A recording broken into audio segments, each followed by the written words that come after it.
I, Dr. Shaminas of Department of English, Rashi Tandon Mahila Mahavidyalaya, University of Allahabad, is here before you to present Paper 2, Module 18, Ismat Chughtai, Grand Dame of Urdu Short Story, which has been written by Professor Sami Rafiq, Department of English, Aligarh Muslim University, Aligarh. Ismat Chughtai, the Urdu short story writer, playwright, essayist, critic and filmmaker, was a trailblazer who made women writing a new genre in Urdu literature. She was born in 1911 in Badaयूं in Uttar Pradesh. Like Alice Munro, the present-day Nobel laureate who injected the short story with a new life in the English-speaking world, Ismat too revived the Urdu short story. A close comparison between the two women writers would reveal a deep and intimate involvement with the female psyche and domestic sphere. Ismat may not have been a Nobel laureate, but she earned a place of distinction with a huge following of readers, critics, admirers, and bitter opponents till date. In the recent time, her works are also being translated into English and are being taught globally. It is no wonder then that Ismat came to be known as the grand dame of the Urdu short story. In fact, she happens to be one of the four pillars of the foundation of the Urdu short story, the other three being Saadat Hasan Manto, Munshi Premchand and Kishan Chandra. Owing to her bold style of writing and her commitment to expressing the miserable state of Muslim women, she became a leading light of the progressive writers movement. Though she had a strong sympathy with communism, she always kept far away from ideologies of any kind. As a writer, she always remained true to herself and did not follow any fashion or fate. Her essay, Pompous Darling, was very critical of Kuratuddin Haidar's fascination with the West and the Indian upper class. The progressive writer movement began with the publication of Angare, a collection of short stories by Ahmad Ali, Sajjad Zahir, Rashid Jahan and Mahmudul Zafar in 1932, which was followed by a ban on it by the British government in 1933. The contribution of these writers are considered some of the finest pieces to Urdu literature. In Ismat's own words, I quote, "The group of progressive with whom I got involved was a group of undisciplined, revolutionary, carefree, happy-go-lucky and very interesting people. I remember spending very exciting moments with the company of these outspoken, candid, crazy but intelligent people. I have never seriously taken it to be my mission to reform society and eliminate the problem of humanity. But I was greatly influenced by the slogans of the Communist Party as they matched my own independent, unbridged and revolutionary style of thinking." She was a writer who changed how Muslim women wrote, and Laila Kazmi noted in her essay published in Dawn, I quote, "Coming back to literature, before Ismat, the main writing available for Indian Muslim women was a 2-volume novel called Gudar Ka Phool, published in 1905 under the name of Walida Afzal Ali, meaning mother of Afzal Ali. Being a woman, the author could not publish it under her own name of that time. Walida Afzal Ali was the art of Kuratuddin Haidar. The novel is full of cultural description, ceremonies, ritual. That was the only novel given to women when they got married," said Miss Naqvi. After that, there were other novels for women which mainly stressed the role of good Muslim women, how they should behave, how they should think and talk. Most of these novels were written by men, unquote. Family life. Ismat Chughtai was born in a traditional Muslim household, the 9th of 10th sibling. Her struggle and angst as being one of the youngest in the household, and that too a girl who was supposed to kowtow to all rules, be they reasonable or not, must have led her to become a rebel. Being part of a large family of cousins, uncles, and aunt helped her to develop and hone her skill, powers of observation, and wit. For as she recounts in her memoir, there was never a dull moment for her writing in her. It would not be out of place to mention the influence of her brother Azim Beg Chughtai on her and her art, beside other cousins and servants around the household. In her essay Dozaki, written as her tribute to her brother, she mentions how she was influenced by his writing, telling, and biting satires. A voracious reader, she was a voracious reader from her childhood and read everything she could lay her hands on, whether it was woman writing or treatise on Islam.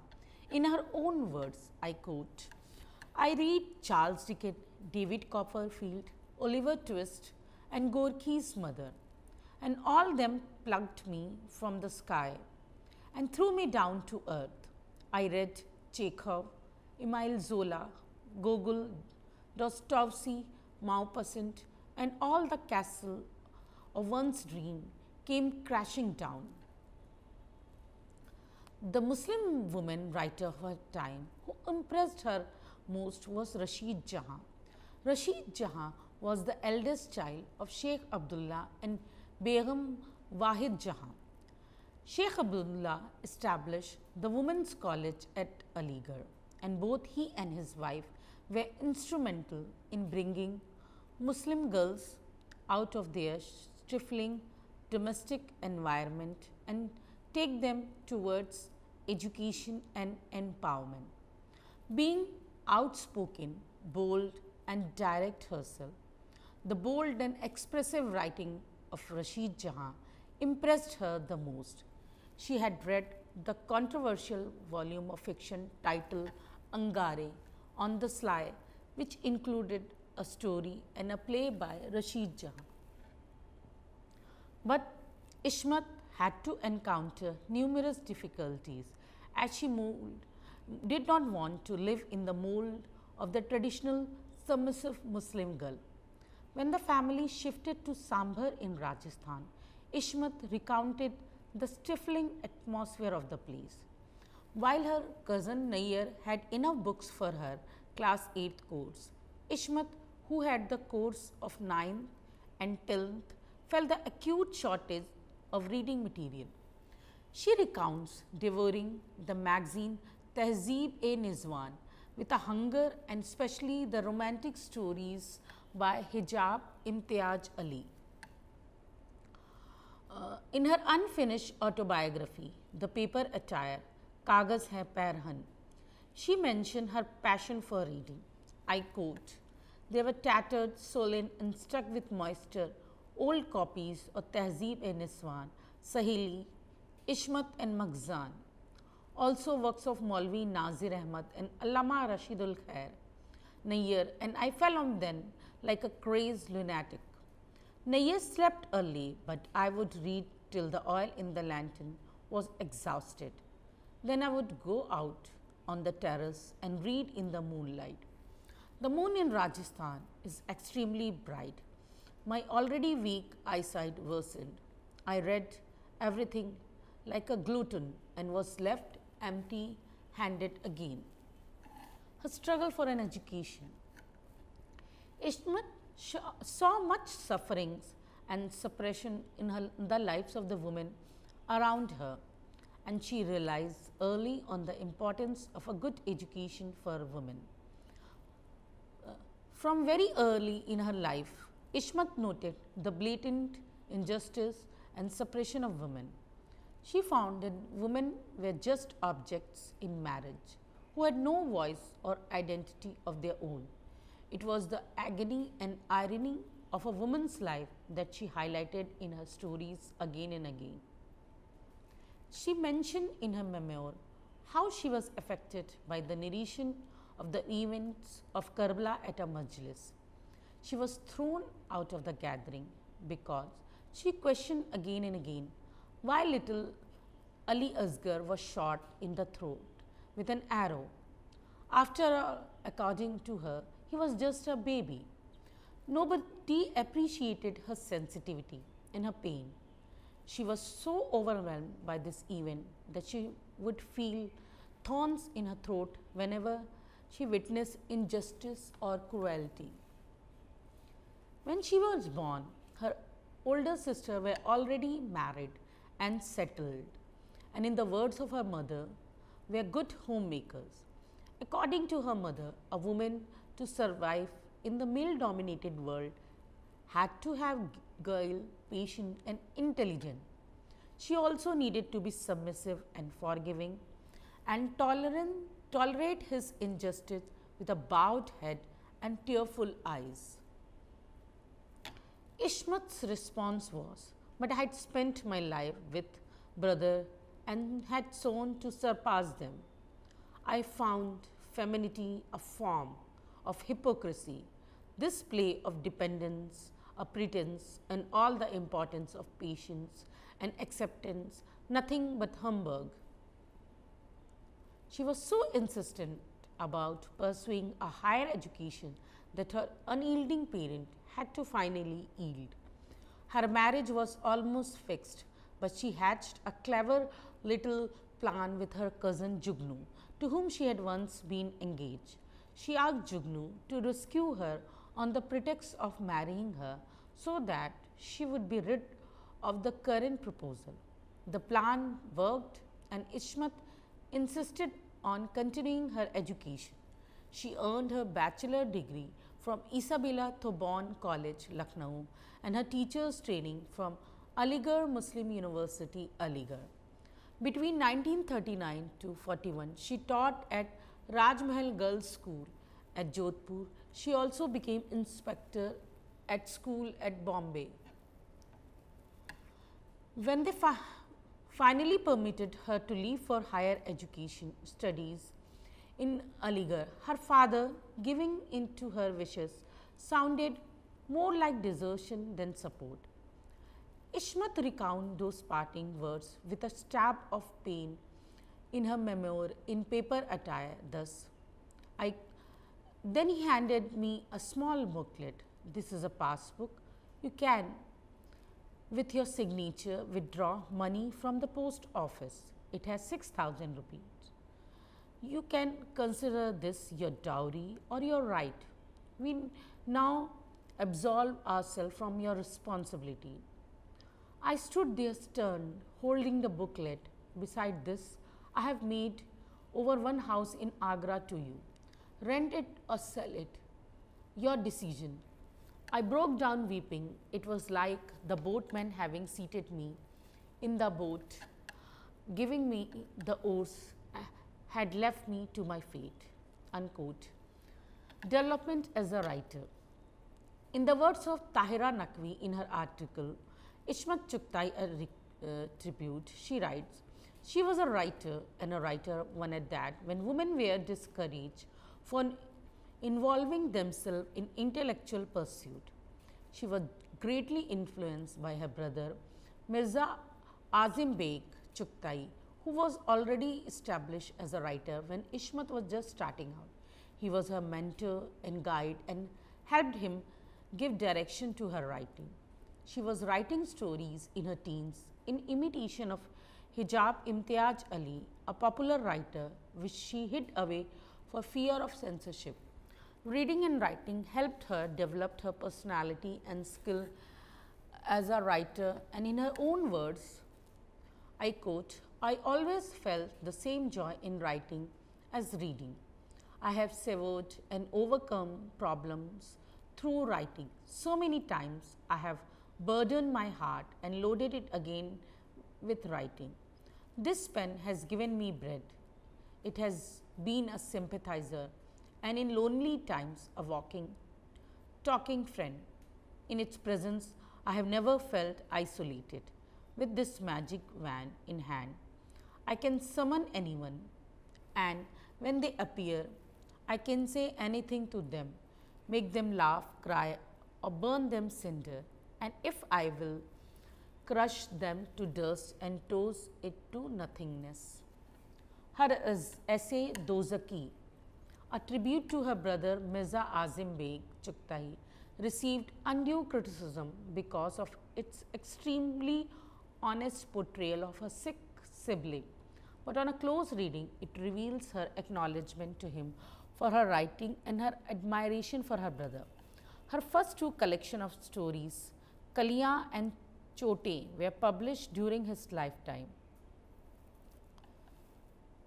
Two events in her life proved crucial in the development of her literary genius: her involvement with the progressive writers movement and the reception of her story Lihaf quilt.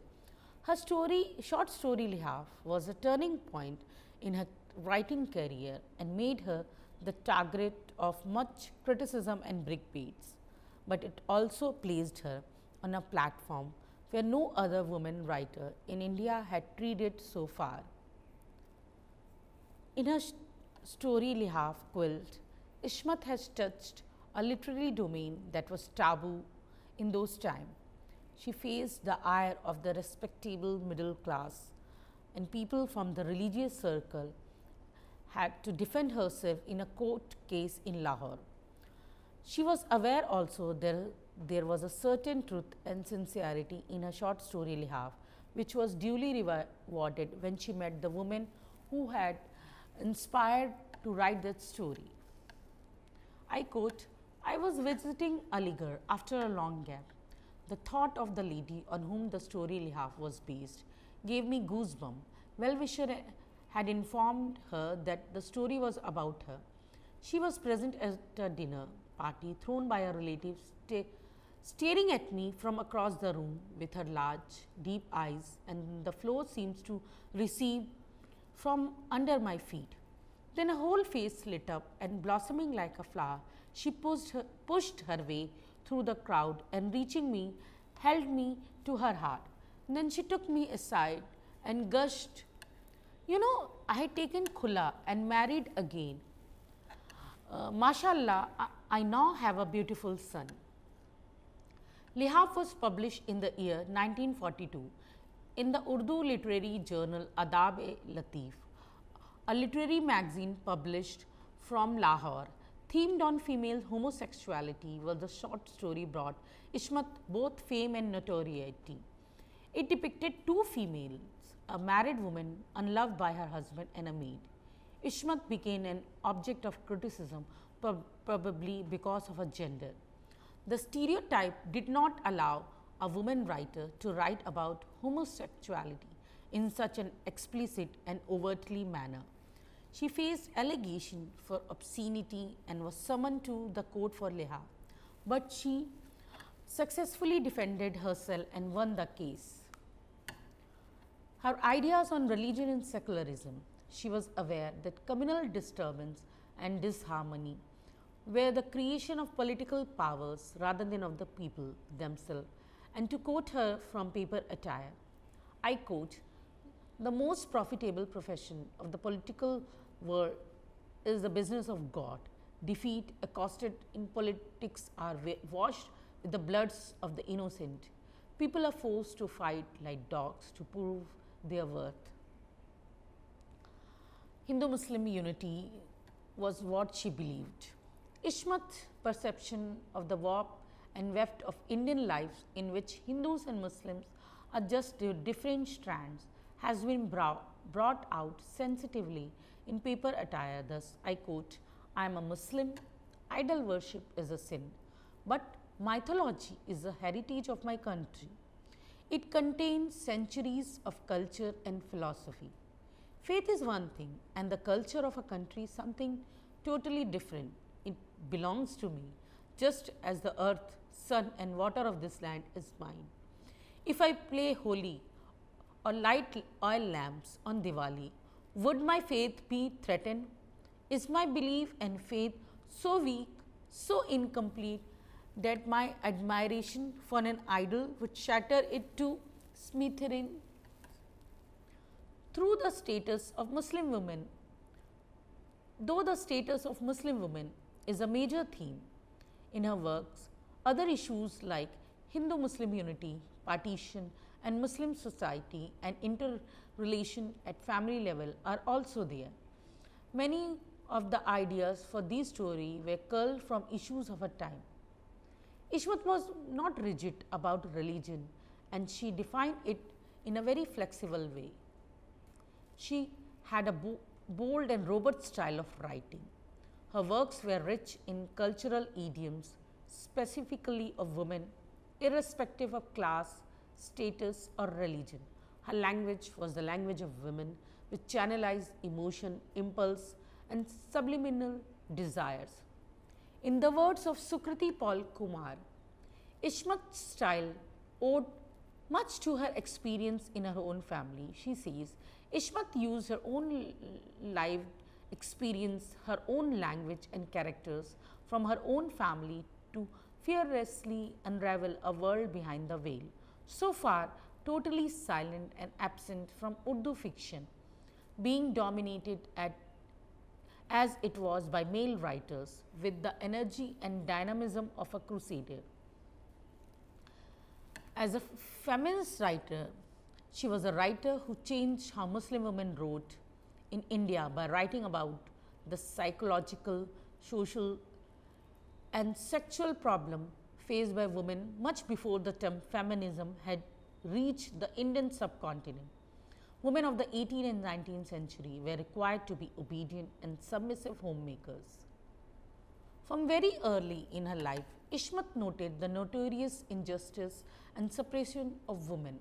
She found that women were just objects in marriage who had no choice or identity of their own.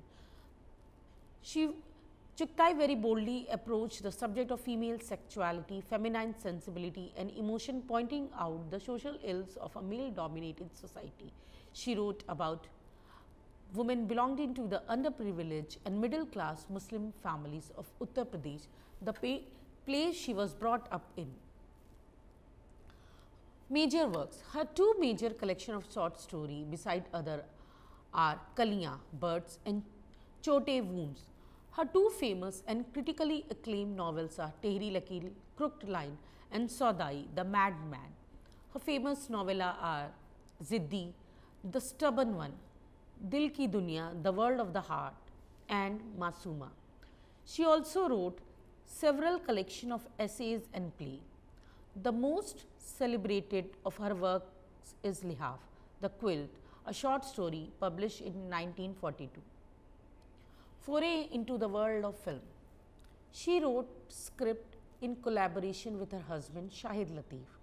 Along with her husband, she directed and wrote 12 films. Some of them are Junoon, My Dream, Garam Hawa, Jawab Aayega, Sone Ki Chidiya, Fareeb, Arzu and Ziddi. Adaptation. Ismat's controversial short story Lihaf has been adapted to theatre by Nasiruddin Shah. Along with Manto, Ismat Hazir Hain, the adaptation of 4 stories directed by him. It was also adapted to a short story by the same name directed by Rohan Sonawani. Danish Iqbal adapted her story Mughal Bachcha for stage and also wrote a stage play depicting the love-hate relationship between Ismat Chughtai and Saadat Hasan Manto. She has received various awards and prizes for her remarkable works. In 1974, she received Ghalib Award for Urdu drama Tehri Lakir. In 1975, she won Filmfare Best Story Award for her film Garam Hawa with Kaifi Azmi. In 1982, she bagged Soviet Land Nehru Award for her contribution to Urdu literature, and in 1990 she received Iqbal Award from Rajasthan Urdu Academy for the year 1989. So she is a great writer and she will always be remembered in the Indian literature.